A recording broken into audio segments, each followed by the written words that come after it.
हाँ जी बच्चों, हाँ जी मिलेगा। किसका कॉस्ट का क्या है? कॉस्ट का नहीं मिला, आज मिल जाएगा, आज मिल जाएगा।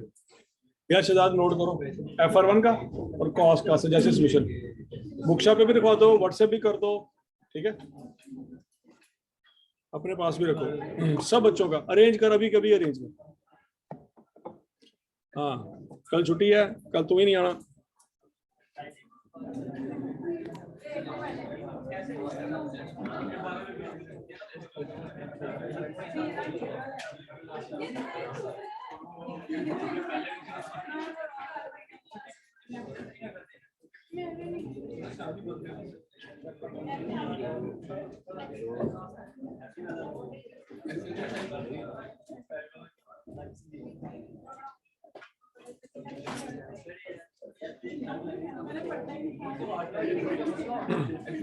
अच्छा जी बच्चों जी,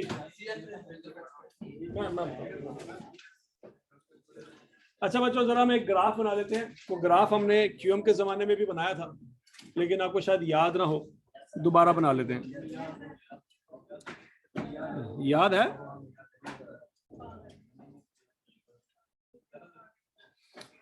यहाँ पे month, units, revenue, variable cost, फिर यहाँ पे आ जाएगा फिक्स कॉस्ट,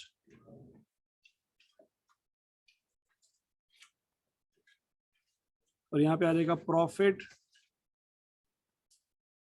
या लॉस।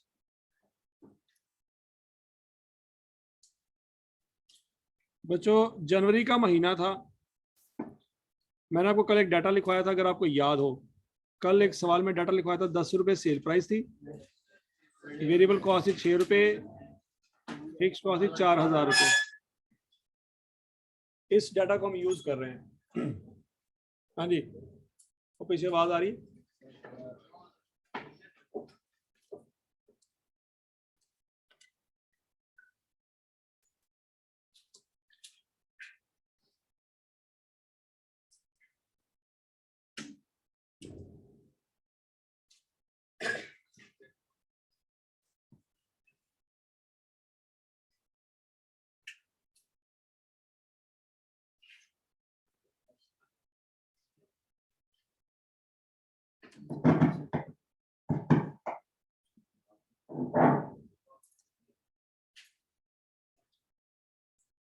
हाँ जी, तो जनवरी का महीना है, कोई एक यूनिट भी नहीं बनाया, तो मुझे बताएं क्या कोई रेवेन्यू होगा? Zero revenue. क्या कोई वेरिएबल कॉस्ट होगी? Zero cost. क्या कोई फिक्स कॉस्ट होगी? फिक्स कॉस्ट पड़ेगी बच्चों। तो हकीकत में जनवरी के महीने में नुकसान होगा? सोच लो। तो इस एग्जाम्पल में उन बच्चों के लिए बहुत बड़ी निशानी है जो ये समझते हैं कि हमने अगर किसी का संवारा नहीं तो किसी का बिगाड़ा भी नहीं, तो हमें किस चीज का नुकसान है? मतलब हम अगर किसी को नुकसान नहीं पहुंचा रहे, किसी का फायदा नहीं कर रहे, तो दुनिया को हमसे क्या लेना देना? क्योंकि दुनिया को आपसे कोई लेना देना नहीं है। क्या आप नुकसान में है कि नहीं है? नुकसान में है। कुछ करोगे तो ही फायदे में रहोगे, कुछ ना करोगे तो ये नहीं कह सकते कि सर देखे किसी का कुछ नहीं बिगाड़ रहे, खा रहे हैं, पी रहे हैं, 6 महीने से कमरे में बैठे हैं, सीजन देख रहे हैं, किसी का क्या जा रहा है? ठीक हो गया? तो बताएं, किसी का तो कुछ नहीं जा रहा, आपका नुकसान हो रहा है कि नहीं हो रहा? तो कोई कंपनी प्रोडक्शन ना करे, क्या कह सकते हैं कि वो कंपनी को नुकसान नहीं हो रहा? प्रोडक्शन नहीं करेगी तो ही तो नुकसान हो रहा है। हो सकता प्रोडक्शन करे तो नुकसान ना हो। स्टोरी समझ आई? तो अगर कोई एक यूनिट की भी प्रोडक्शन नहीं की, 1 रुपए का भी खर्चा नहीं हुआ, क्या कह सकते हैं 1 रुपए का भी खर्चा नहीं हुआ? खर्चा हो रहा है। क्या जो वक्त गुजर रहा है उस वक्त की कीमत है, वो खर्चा हो रहा है। क्या ये बात समझ आ रही है? आपको रेंट जो पे, आप जो रेंट पे कर रहे हो वो टाइम का पे कर रहे हो।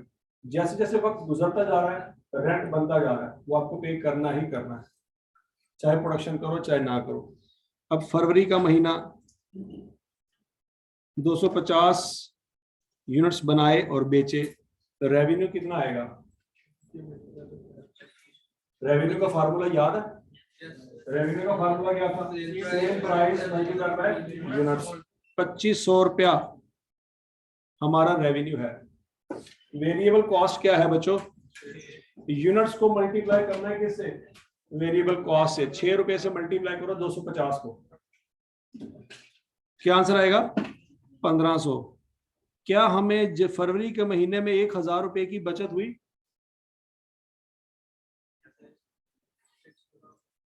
सोचो। 1500 रुपए के यूनिट बनाए, कितने के बचे? 2500 के। 1000 रुपया बच गया। वो 1000 रुपया जो बच गया, वो महीने के अंत पे जब रेंट पे किया तो हमें पल्ले से पड़ गया। सोचो, 1000 रुपया हमने यहां से बचत की, लेकिन जब रेंट पे किया 4000 रुपये पे किया, तो 1000 रुपया तो ये गया, 3000 रुपया हमारी अपनी जेब से भी गया। स्टोरी समझ आई? मार्च में बच्चों 500 यूनिट बना के बेचे, कितना रेवेन्यू कमाएंगे? 5000 का रेवेन्यू कमाएंगे। कितनी कॉस्ट लगेगी? 3000 रुपए की कॉस्ट लगेगी।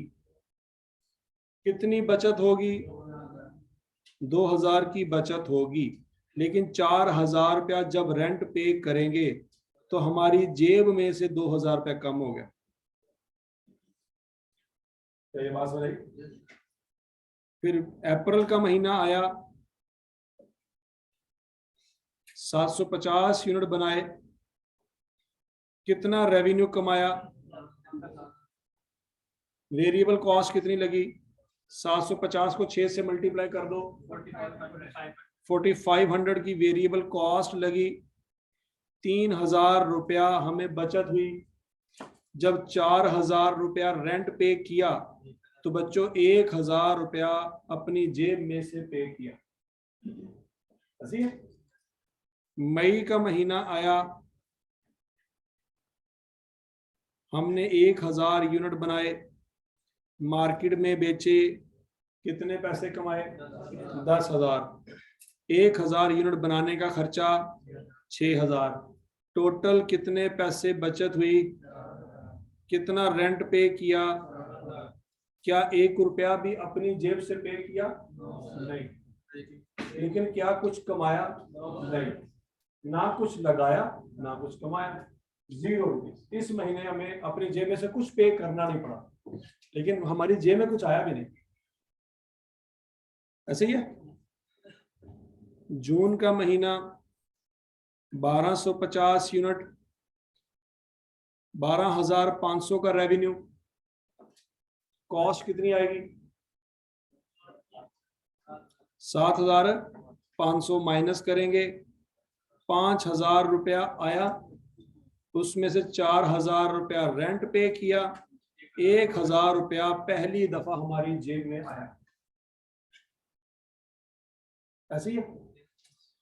फिर जुलाई में 1500 यूनिट बनाएंगे, 15,000 रुपया कमाएंगे, लेकिन 13,000 नहीं, 9,000 रुपया हमारा खर्चा हो जाएगा। 6,000 रुपया वहां से कमाएंगे, लेकिन जब 4000 रुपया रेंट पे करेंगे तो 2000 रुपया हमें बचत होगी। क्या ये सारी स्टोरी समझ आ रही है बच्चों? ये जो 1000, 2000, 3000, 4000, 5000, ये 6000 लिखा है, ये क्या चीज है? ये क्या चीज है? ग्रॉस प्रॉफिट नहीं, ग्रॉस प्रॉफिट नहीं बच्चों। सेल प्राइस में से वेरिएबल कॉस्ट जब माइनस करते हैं तो क्या आता है? Contribution per unit. जब टोटल रेवेन्यू में से टोटल वेरिएबल कॉस्ट माइनस करेंगे तो टोटल कंट्रीब्यूशन आ जाएगा।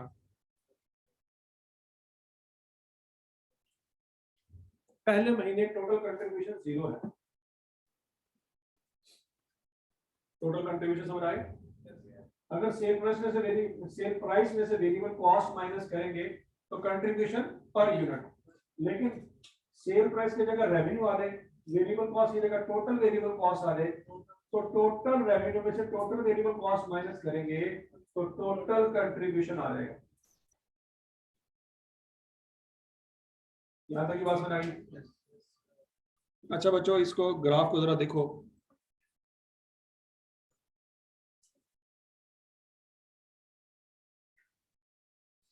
बच्चों जनवरी के महीने में यूनिट 0 थे तो रेवेन्यू भी क्या था, एक्स की वैल्यू 0 है तो वाई की वैल्यू भी क्या है, 0। फरवरी के महीने में 250 यूनिट थे तो रेवेन्यू कितना था, 2500। क्या यूनिट के बढ़ने से रेवेन्यू बढ़ रहा है। मार्च के महीने में 500 यूनिट है तो रेवेन्यू कितना है, 5000। अप्रैल के महीने में 750 यूनिट है तो रेवेन्यू कितना है, 7500। बच्चों इसकी अगर मैं इक्वेशन बनाऊं तो क्या ऐसी इक्वेशन बन सकती है, सोचो। जब मेरे यूनिट 0 थे, तो बच्चों मेरा रेवेन्यू भी 0 था, ऐसी है। जब मेरे यूनिट 250 हुए मेरे रेवेन्यू में इजाफा हुआ, जब मेरे यूनिट 500 हुए मेरे रेवेन्यू में और इजाफा हुआ, जब मेरे यूनिट 750 हुए मेरे रेवेन्यू में और इजाफा हुआ। क्या ये लाइन रेवेन्यू की समझ आती है आपको, ये रेवेन्यू की लाइन है। बच्चों अगला पॉइंट, जब मेरे यूनिट 0 थे तो मेरी फिक्स कॉस्ट क्या थी, जब मेरे यूनिट 250 हुए तो फिक्स कॉस्ट कितनी हुई, जब मेरे यूनिट 500 हुए फिक्स कॉस्ट, मेरे यूनिट 1500 हो गए लेकिन फिक्स कॉस्ट इसमें कोई इजाफा नहीं हो रहा। तो बच्चों फिक्स कॉस्ट की इक्वेशन इस तरह से बनेगी, मेरे यूनिट 0 से 1000 पे चलेंगे लेकिन फिक्स कॉस्ट में कोई इजाफा कोई कमी नहीं हो रही, वो 4000 से चलती जा रही। क्या ये फिक्स कॉस्ट की इक्वेशन समझ आ गई। लेकिन बच्चों आगे देखो, जब मेरे यूनिट 0 थे तो क्या यहाँ पे टोटल कॉस्ट निकाली जा सकती है बच्चों,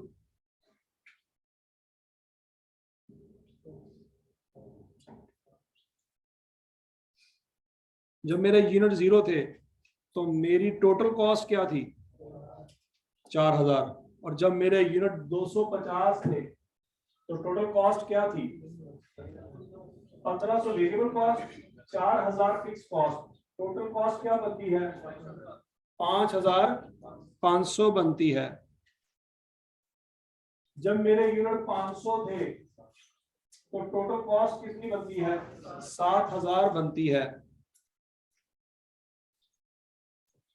जब मेरे यूनिट 750 थे तो टोटल कॉस्ट कितनी बनती है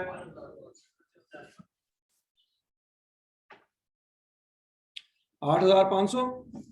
जब मेरे टोटल यूनिट 1000 थे तो टोटल फिक्स कॉस्ट कितनी बनती है 10000।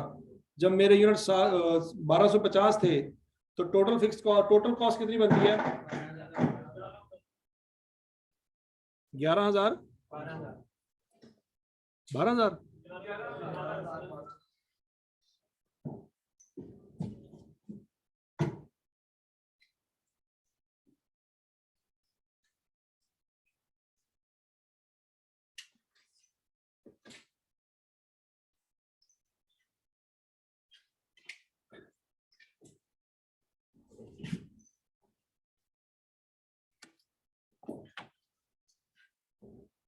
$11500 और नेक्स्ट 13000।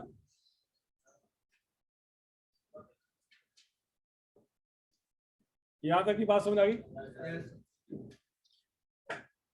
बच्चों। सबसे इंपॉर्टेंट पॉइंट, जब मेरे यूनिट 0 थे तो मेरी टोटल कॉस्ट 0 नहीं थी, मेरी टोटल कॉस्ट क्या थी 4000। तो बच्चों इसका मतलब ये हुआ जब मेरे यूनिट 0 थे तो मेरी टोटल कॉस्ट क्या थी 4000, तो डॉट 0 पे लगेगा 4000 पे, 4,000 पे। ये यूनिट्स हैं, ये टोटल कॉस्ट है। जब मेरे यूनिट 0 थे टोटल कॉस्ट क्या थी? 4,000। जब मेरे यूनिट्स 250 हुए मेरी टोटल कॉस्ट थोड़ी सी बढ़ गई। जब मेरे यूनिट 500 हुए मेरी टोटल कॉस्ट थोड़ी सी और बढ़ गई। जब मेरे यूनिट में और इजाफा हुआ टोटल कॉस्ट और बढ़ गई। क्या ये बात समझ आ रही है बच्चों? ये टोटल कॉस्ट की इक्वेशन है। लेकिन बच्चों इस टोटल कॉस्ट की इक्वेशन में दो कंपोनेंट हैं। क्या नजर आ रहा है आपको? नीचे वाला कंपोनेंट किस चीज का है और ऊपर वाला? इन दोनों को जमा करेंगे तो टोटल कॉस्ट आ जाएगी। फिक्स कॉस्ट तो कभी 4,000 से ऊपर गई नहीं। ऊपर जितनी भी कॉस्ट है वो किस चीज की है? वो वेरिएबल कॉस्ट है। स्टोरी समझ आ गई बच्चों? अगर मैं फिक्स टोटल कॉस्ट और टोटल रेवेन्यू इन दोनों को एक ही ग्राफ पे ड्रा करूं, क्या करूं? एक ही ग्राफ पे दोनों लाइनें कौन कौन सी? टोटल कॉस्ट और टोटल रेवेन्यू।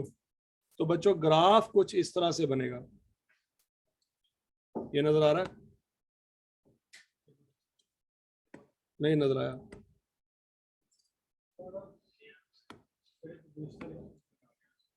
अच्छा जी बच्चों जरा गौर से देखो, ये जो ब्लू लाइन है ना ये रेवेन्यू की लाइन है। कौन सी लाइन है? रेवेन्यू की लाइन। इस जरा गौर से देखिएगा। आपने एक एक टेबल बनाया हुआ है, गौर से देखना। जब मेरे यूनिट 0 थे रेवेन्यू भी क्या था? 0। जब मेरे यूनिट 250 हुए तो बच्चों रेवेन्यू 25 हो गया। Yes sir. इधर देखो 2,000 और 4,000 के दरमियान 3,000 आता है और ये 3,000 से भी नीचे है। जब मेरे यूनिट 500 हुए तो मेरा रेवेन्यू 5,000। जब मेरे यूनिट 750 हुए तो मेरा रेवेन्यू 7,500। और जब मेरे यूनिट 1,000 हुए 10,000 तो रेवेन्यू क्या है? 10,000। समझ आ गई बात? ये जो ब्लू लाइन है बच्चों ये रेवेन्यू की लाइन है। नजर आ रहा है सबको?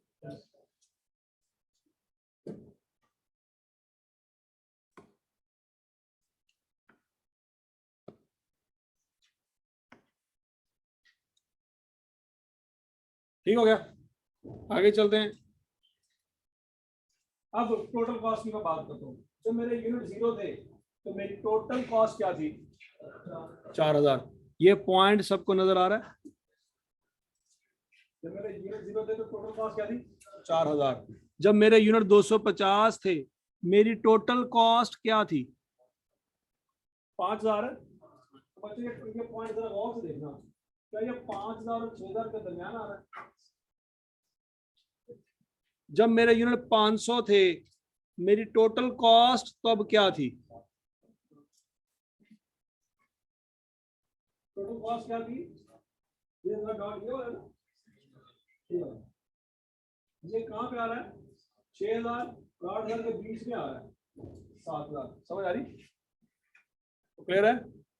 जब मेरे यूनिट 1,000 हुए तो मेरा रेवेन्यू क्या था? 10,000 और मेरी कॉस्ट भी क्या थी? तो ये दोनों लाइनें मैच कर रही है कि नहीं कर रही? ये दोनों लाइनें एक दूसरे को क्या कर रही हैं? कट कर रही हैं। ये वो पॉइंट है जो रेवेन्यू इक्वेशन और कॉस्ट इक्वेशन दोनों पे आ रहा है। इस पॉइंट पे रेवेन्यू भी 10,000 है और कॉस्ट भी तो बोलो तो सही 10,000 है। तो ये वाला पॉइंट कौन सा पॉइंट है बच्चों?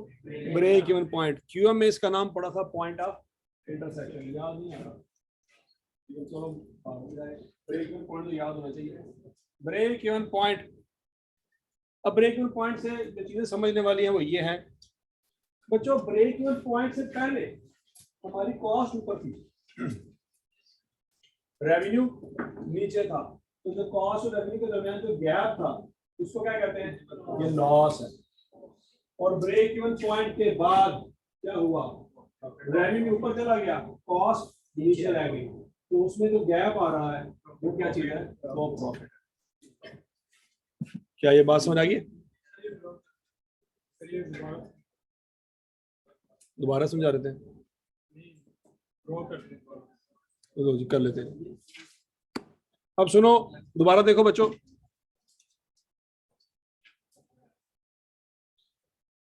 रेवेन्यू जो है वो ओरिजिन से स्टार्ट होगा कि नहीं, और जो कॉस्ट जो है वो 0 से स्टार्ट नहीं होगी, वो कहां से स्टार्ट होगी, 4000 से स्टार्ट होगी। अब शुरू शुरू में रेवेन्यू नीचे था, कॉस्ट ऊपर थी, तो रेवेन्यू और कॉस्ट के दरमियान जो फर्क था वो क्या कहलाता था, लॉस। ब्रेक इवन पॉइंट आने के बाद, क्या हुआ, रेवेन्यू की लाइन ऊपर चली गई, कॉस्ट नीचे रह गई। जब कॉस्ट नीचे रह गई तो उस वक्त क्या आया, प्रॉफिट आया। पहले क्या था, लॉस था, बाद में क्या है, प्रॉफिट। क्या ये बात समझ आई?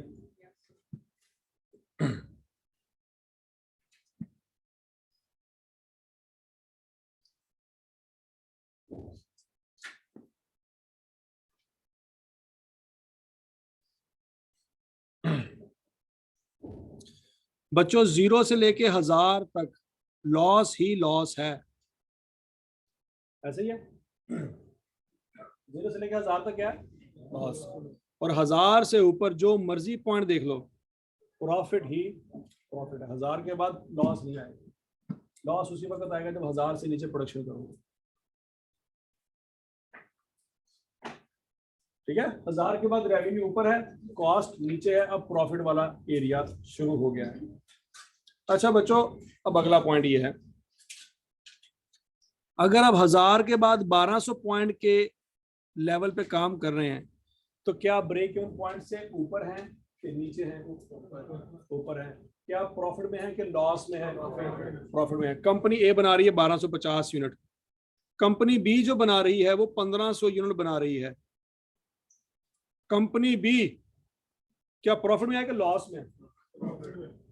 कंपनी बी भी प्रॉफिट में है, कंपनी ए भी प्रॉफिट में है। लेकिन बच्चों इन दोनों कंपनियों में से कौन सी कंपनी लॉस से ज्यादा दूर है? बी ज्यादा दूर है। ऐसी कंपनी जो लॉस से दूर है, क्या हम उसको कह सकते हैं वो सेफ कंपनी? लॉस से सेफ है। ए और बी में से ज्यादा सेफ कौन है? बी। कम सेफ कौन है? कम सेफ से मुराद ये है कि ये किसी वक्त किसी महीने में प्रोडक्शन ऊपर नीचे हुई तो ये लॉस में गिर सकती है, लेकिन बी को लॉस में गिरने के लिए टाइम लगेगा। बी गिरते गिरते गिरते गिरते पहले ए को क्रॉस करेगी, फिर उसके बाद लॉस में। ए गिरते सीधा काम चल जाएगी, लॉस। समझ आएगी नहीं? तो जो दुनिया की हर कंपनी स्टार्ट होने से पहले अभी प्लानिंग कर रहे होते हैं, घरों में बैठे होते हैं, कंपनी अभी कोई नहीं स्टार्ट हुई, जेब में रुपया भी कोई नहीं है, तो सबसे पहले क्या सोचा जाता है कि अगर कंपनी स्टार्ट करेंगे तो उसका ब्रेक इवन कहाँ पे आएगा? उसका ब्रेक इवन है, क्योंकि ब्रेक इवन के बाद पैसे लगाने की जरूरत है। ब्रेक इवन से पहले आपको अपनी जेब में से पैसे लगाने पड़ेंगे, रेंट अपनी जेब में से पे करना पड़ेगा। याद करो, कुछ कमाएंगे सही, लेकिन अल्टीमेटली रेंट अपनी जेब में से जाएगा। ब्रेक इवन के बाद रेंट कभी अपनी जेब में से नहीं जाएगा, बल्कि जेब में पैसे वापस आए। तो दुनिया की कोई भी जो कंपनी है, खान साहब, तो वो हमेशा क्या करेगी?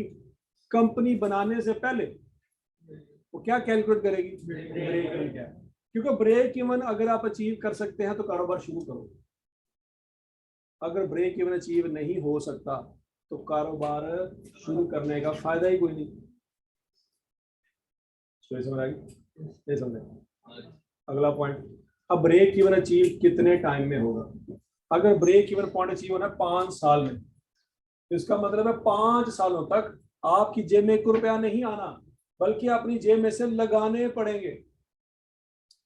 तो क्या 5 साल के लिए आपके पास इतने पैसे हैं कि कारोबार में अगर लगाने पड़ जाएं तो लगाते रहोगे? अगर तो इतने पैसे हैं तो 5 साल का लॉस बर्दाश्त करो, कंपनी स्टार्ट करो। लेकिन अगर 5 साल तक पैसे आप अफोर्ड नहीं कर सकते, तो कारोबार छोड़ो, कोई और करो। स्टोरी समझ आ रही? नहीं समझ रही? डेवो कंपनी याद करें, डेवो कंपनी जब ये नई नई स्टार्ट हुई थी, ये 2006 2004 3-4 की बात है। ये कंपनी में 70-80 बच्चा बैठ सकता है, उसमें 2 बंदे बैठे होते थे, वो बस भगा रहे थे जब ये स्टार्ट हुई थी नई।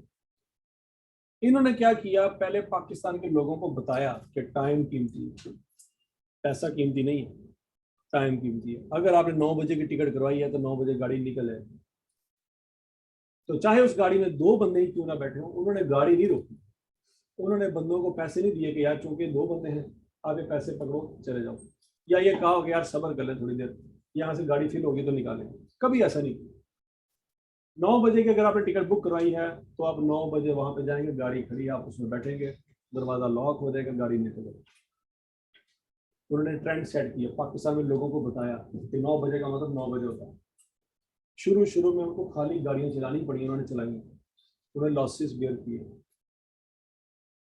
उनके पास इतने पैसे थे, उन्हें लॉस बेयर किए, साल 2 साल 3 साल लॉस बर्दाश्त किए। ठीक हो गया। अब 3 साल के बाद जब लोगों को आइडिया हो गया कि यार वाकई वो टाइम अगर उन्होंने 9 बजे का कहा है तो 9 बजे गाड़ी निकल जाएगी, तो लोगों का रश बढ़ा।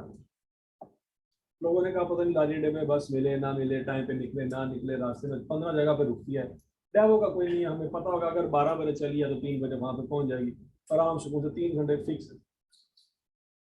तो लोगों का जब रश बढ़ा तो इनके पास गाड़ियां कम पड़ गई, लोग ज्यादा हो गए, और इनसे वो मैनेज नहीं हो सकता। ठीक हो गया,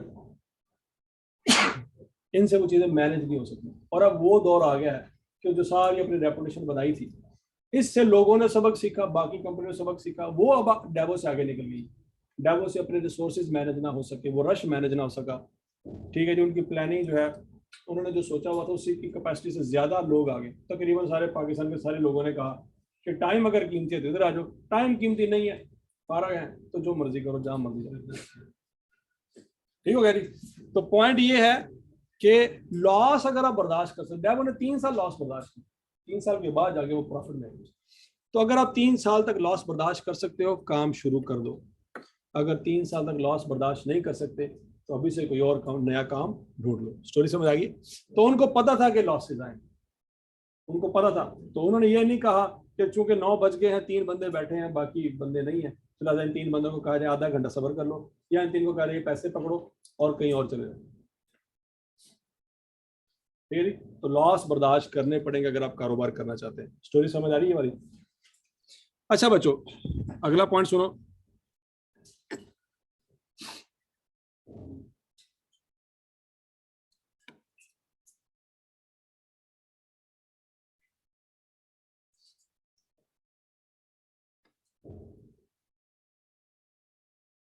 बच्चों, ये वो पॉइंट है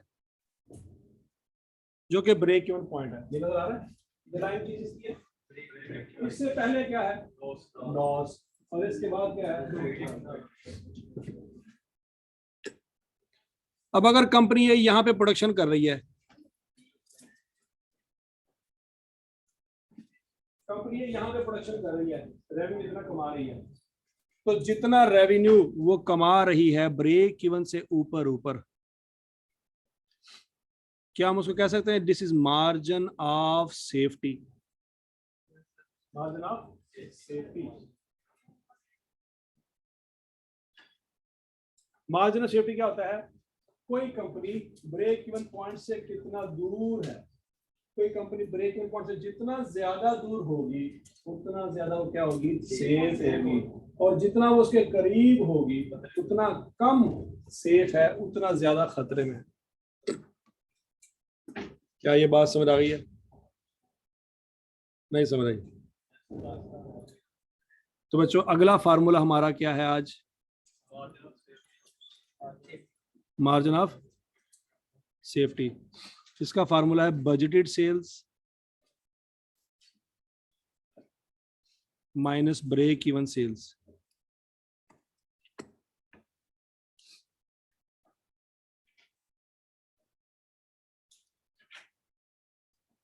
budgeted sales minus break even sales. हाँ जी बच्चों, हमने ब्रेक इवन कब अचीव कर लिया था? मई के महीने में। मई के महीने में हमने ब्रेक इवन अचीव कर लिया था। अब जून के महीने में हमने कितने यूनिट प्लान किए थे? 1250। तो 1250 यूनिट मार्जिन ऑफ सेफ्टी जून के महीने का क्या बनेगा? 1250 माइनस 1000। जून के महीने में मार्जिन ऑफ सेफ्टी क्या है? 250। जुलाई के महीने में मार्जिन ऑफ सेफ्टी क्या होगा? 1500 माइनस 1500। ये जो आंसर आया है बच्चों, आपका यूनिट्स में आया है कि रुपीस में आया है? ये यूनिट्स में आया है।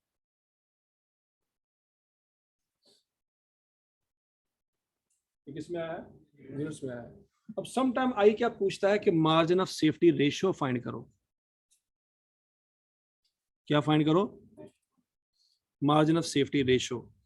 उसका फार्मूला है बच्चों, budgeted sales minus break even sales divided by budgeted sales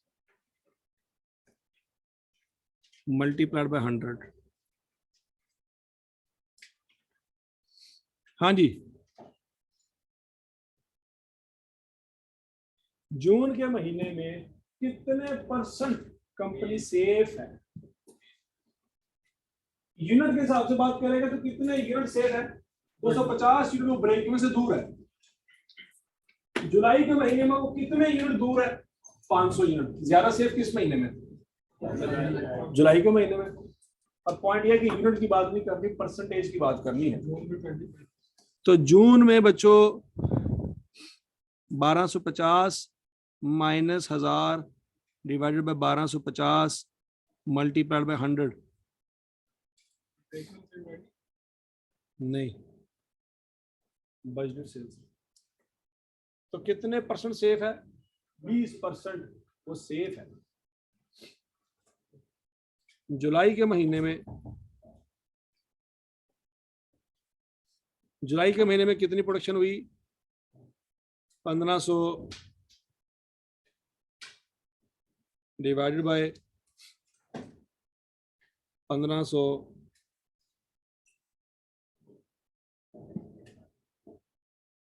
क्या आंसर आ जाएगा?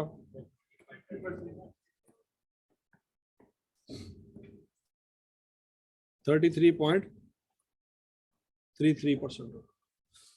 तो बच्चों, जिस कंपनी की मार्जिन ऑफ सेफ्टी रेशियो ज्यादा है वो महफूज है। जिस कंपनी की मार्जिन ऑफ सेफ्टी रेशियो कम है वो किसी भी वक्त ब्रेक इवन से नीचे जा सकती है, और ब्रेक इवन से नीचे नुकसान है। ब्रेक इवन से नीचे अगर गए तो कारोबार गया। तो कोई भी कंपनी स्टार्ट होने से पहले किस चीज में इंटरेस्टेड होती है? ब्रेक इवन में इंटरेस्टेड होती है। लेकिन जब स्टार्ट हो जाती है तो ब्रेक इवन के अलावा वो मार्जिन ऑफ सेफ्टी में भी इंटरेस्टेड होती है कि हम अब ब्रेक इवन से दूर दूर रहेंगे, ब्रेक इवन के पास भी नहीं जाना। बात सुनिए, ब्रेक इवन के पास गए तो किसी भी वक्त जेब में से पैसे लगाने पड़ सकते हैं, और हो सकता है उस वक्त जेब में पैसे ना हो। शुरू में तो पैसे इकट्ठे कर लेंगे, पता है कारोबार करना, पैसे इकट्ठे करेंगे। लेकिन जब एक दफा कारोबार चल गया, उस वक्त एक्सपेक्टेशन नहीं थी कि जेब से दोबारा पैसे लगाने पड़ते। सोचा यही था कि आएंगे, अब आने की बारी है, और जब आने की बारी है तब भी लगाने पड़ गए, तो फिर गए। क्या यहां तक की बात समझ आ गई है? Budgeted sales, planned sales. Future में देखें, प्लानिंग करनी है ना आपने कि एक्चुअल आपने इस वक्त एक्चुअल आप खड़े हैं किस जगह पे? मई में, मई के महीने में खड़े हैं, ब्रेक इवन अचीव करके खड़े हैं। अब आप सोच रहे हैं कि जून में हमने प्रोडक्शन करनी है, अभी भी नहीं है, करनी है, तो that is called budget, target, plan sale. ठीक हो गया? अब जब एक्चुअल में सेल करेंगे तो हो सकता है 1250 ना हो, कम हो सकता है 1250 से ज्यादा हो। तो पॉइंट यह है कि आप फ्यूचर प्लान कर रहे हैं कि फ्यूचर में क्या हो सकता है। पहले सूर्य समझदारी में रहना। अच्छा जी, बजटेड और एक्चुअल में फर्क होगा। ये फ्यूचर के बारे में सोचा है, अभी 1500 है, तो जब हो सकता है आए तो 1500 ना हो, 1480 हो, ये भी हो सकता है 1300 हो, ये भी हो सकता है 1325 हो। ये तो प्लान किया ना, ये बात समझ आई। अब जरा एक सवाल लिखें।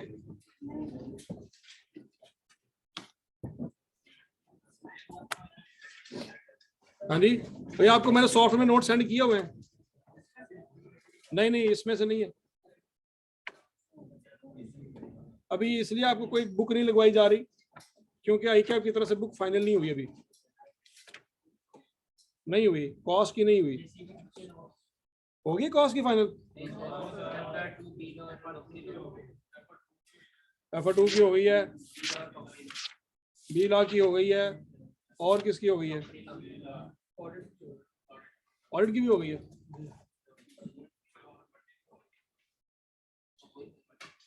बच्चों सवाल लिखो। सेल प्राइस है 80 रुपए पर यूनिट,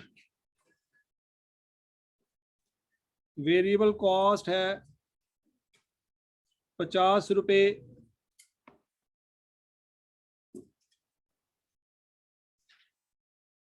पर यूनिट, और फिक्स कॉस्ट है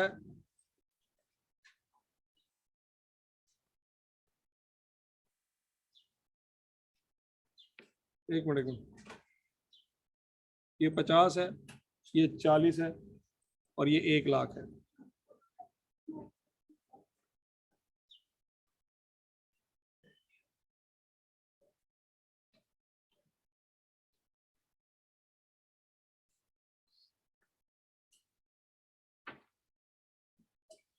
ये डाटा समझ आ गया जी।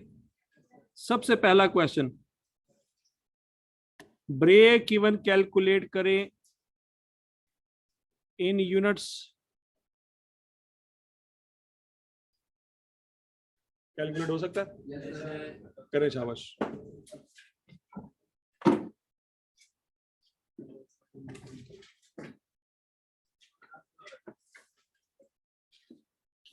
ये मैं नोट्स आज सेंड कर दूंगा, जो इलस्ट्रेशन है उसके नोट्स भी आपको मिल जाएंगे, उसके बारे में परेशान ना होइएगा। ईयरली 10,000, हाँ जी 10,000 है। दूसरा, हमारा प्रॉफिट है, टारगेट प्रॉफिट हम कमाना चाहते हैं 80,000 रुपया।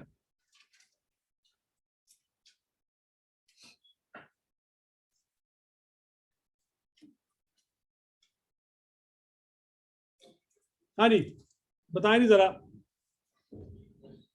अगला सवाल ये है, अगर कोई कंपनी 80,000 रुपये प्रॉफिट कमाना चाहती है तो कितने यूनिट बनाए कि उसको 80,000 का प्रॉफिट हो जाए? फार्मूला कौन सा लगेगा बच्चों?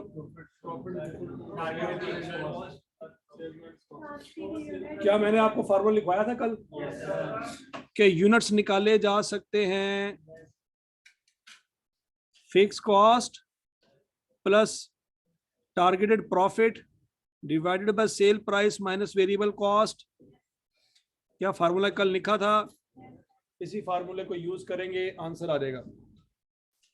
एक देसी तरीका भी पढ़ा था आपने, जब ब्रेक इवन नहीं पढ़ा था तब आपने ऑटोमेटिकली निकाल दिया था, वो तरीका नहीं कभी भूलना बच्चों। ये तरीका शॉर्टकट है, ऐसा ना हो कि किसी दिन शॉर्टकट भूल जाए और मेन तरीका भी भूल जाए। मेन तरीका कॉमन सेंस वाला जब ये टॉपिक नहीं पढ़ा था तब भी आपको आता था, ऐसा ना हो गया टॉपिक पढ़ने के बाद वो भूल जाए।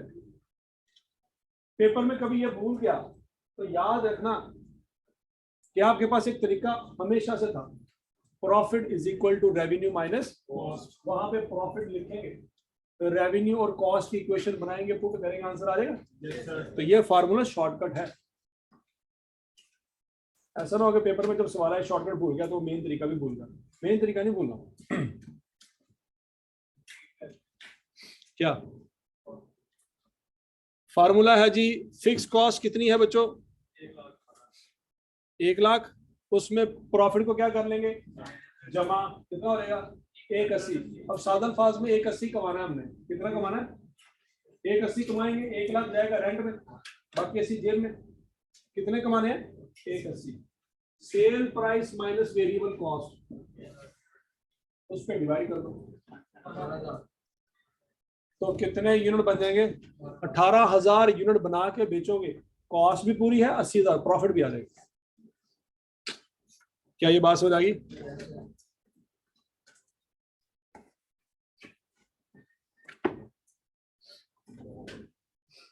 बच्चों आगे है बजटेड सेल है 15,000, मार्जिन ऑफ सेफ्टी कैलकुलेट करो इन यूनिट्स, कैलकुलेट हो जाएगा। क्या ब्रेक इवन है आपके पास, बजटेड सेल है आपके पास, डिफरेंस लेंगे तो आंसर आ जाएगा।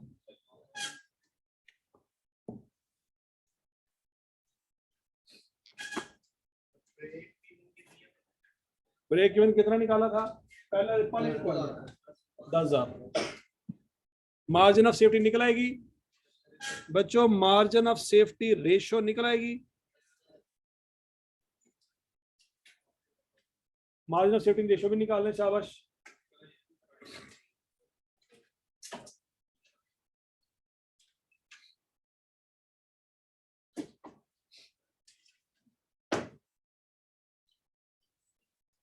निकल आएगी, अब बोलो तो सही।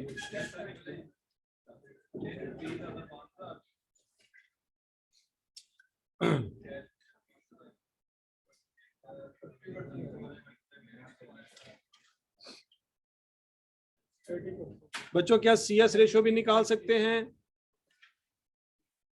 5वीं रिक्वायरमेंट है सीएस रेशियो निकालें। क्या फाइंड करना है सीएस रेशियो? सीएस रेशियो का फार्मूला क्या है, contribution per unit divided by sale price per unit. हाँ जी,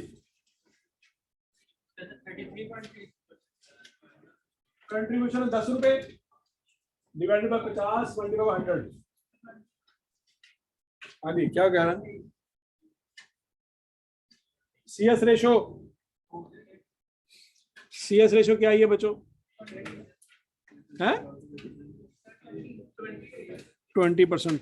बच्चों अगर सीएस रेशियो मिल गई तो variable cost to sale ratio भी पता चल सकती है कि नहीं? अगर सीएस रेशियो 20% है तो सीधी सी बात है variable cost to sale ratio 80% होगी, और अगर variable cost to sale ratio आई आपने दी है तो सीएस रेशियो फाइंड हो सकती, नहीं समझ आई?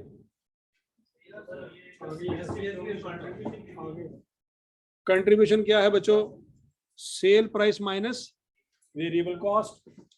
10 रुपए पर यूनिट कंट्रीब्यूशन है, उसको डिवाइड करो सेल प्राइस पे, मल्टीप्लाई करो 100 पे, 20%। अगर 20% सीएस रेशियो मिल जाए तो variable cost to sale ratio भी मिल जाएगी। 100 में से 20 माइनस कर दो, बाकी 80%। अगर 20 माइनस नहीं करना तो क्या करो, 40 डिवाइडेड बाय 50 मल्टीप्लाई 100 कर दो। दोनों तरीकों से आंसर देखो सेम होता है, ये सब नहीं। Variable cost to sales ratio, variable cost to sale ratio क्या है बच्चों, 40 बड़ा 50 मल्टीप्लाई बाय 100, 80%। ये 80% एक और तरीके से भी आ सकता है, क्या 100 में से सीएस रेशियो माइनस कर दो, वहां से भी आ सकता है। समझ आएगी बात?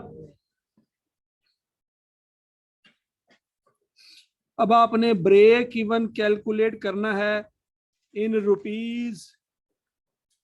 आपने ऊपर कौन सा ब्रेक इवन निकाला था बच्चों, यूनिट्स में।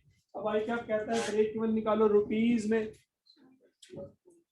फार्मूला क्या है, fix cost divided by CS ratio. करते जाओ, शाबाश शाबाश शाबाश, आगे प्रैक्टिस होती जाए। Fix cost divided bye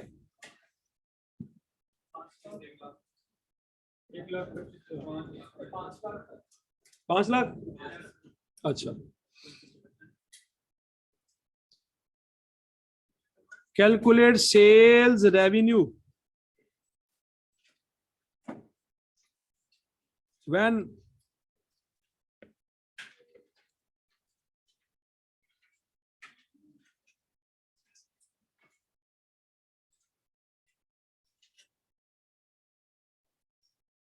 target profit is 80,000,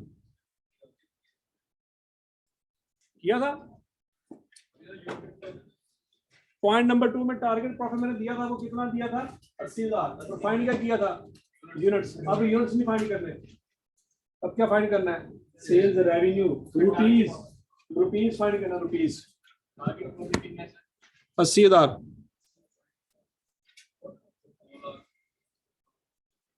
Calculate sales revenue when target profit is 80,000.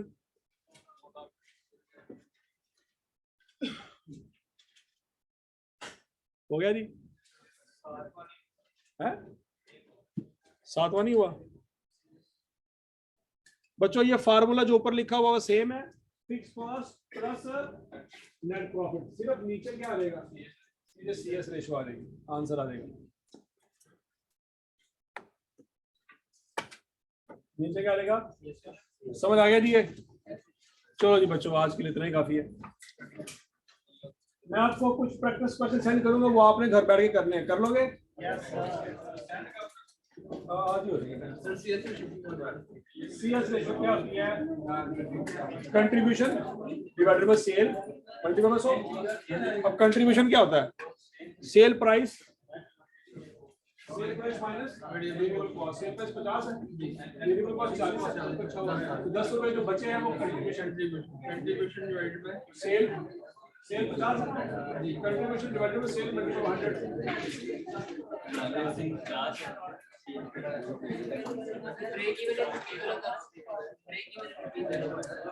break even in rupees, fixed cost plus net profit divided by sale price minus variable cost.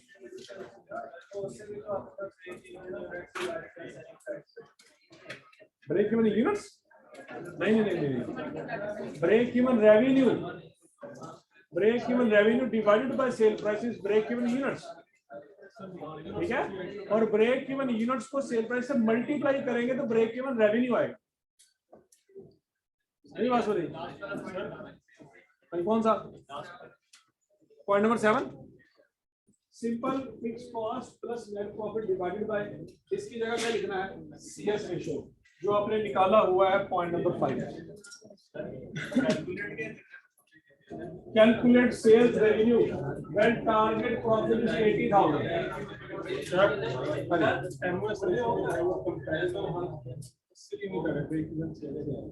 हम break even cell से तो ऊपर ऊपर आ जाते हैं।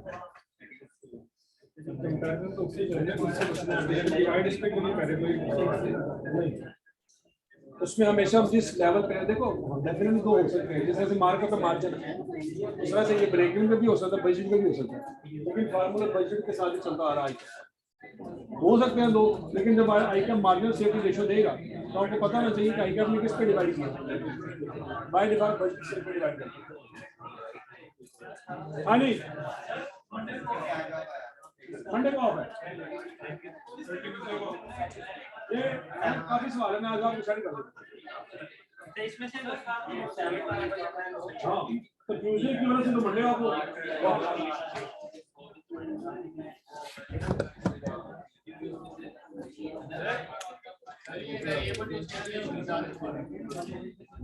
देखो बच्चों,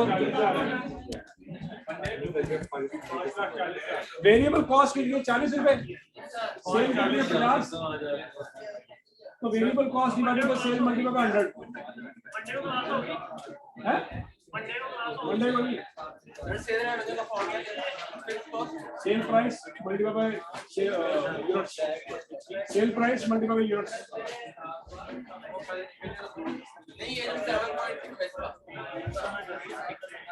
ये सेम है, डिनोमिनेटर पे सीएस रेशो। हाँ बस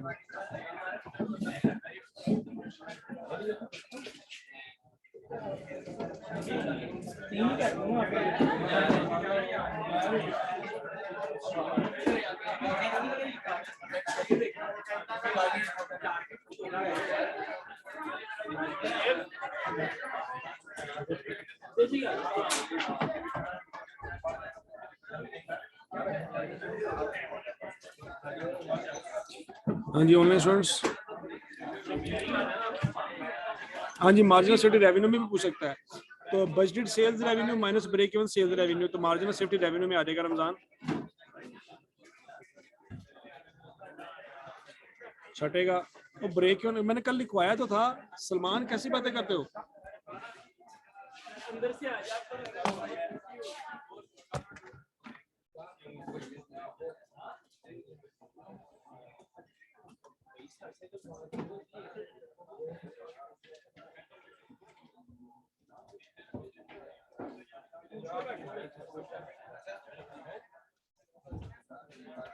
अच्छा जी, पॉइंट नंबर 6 का फार्मूला मैंने कल लिखवाया था।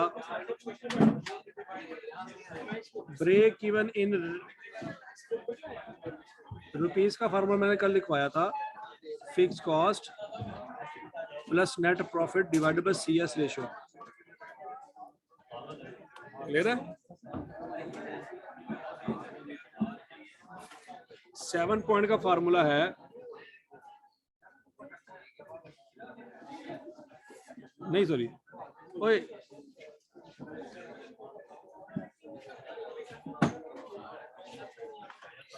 ब्रेक इवन इन रुपीस का फार्मूला है fix cost divided bye CS ratio, और 7 पॉइंट का फार्मूला है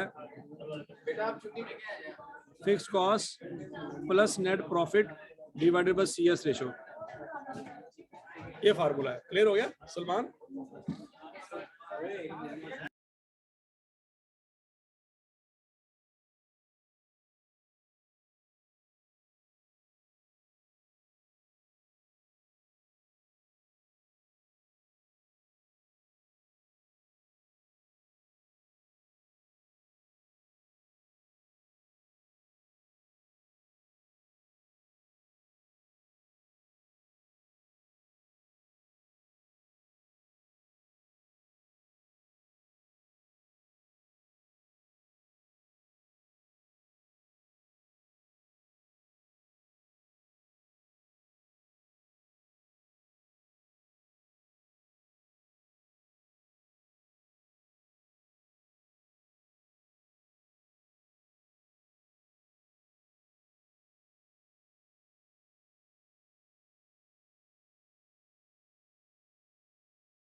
सिंपल क्वेश्चन अप्लाई करें तो यूनिट्स 18 लेंगे जो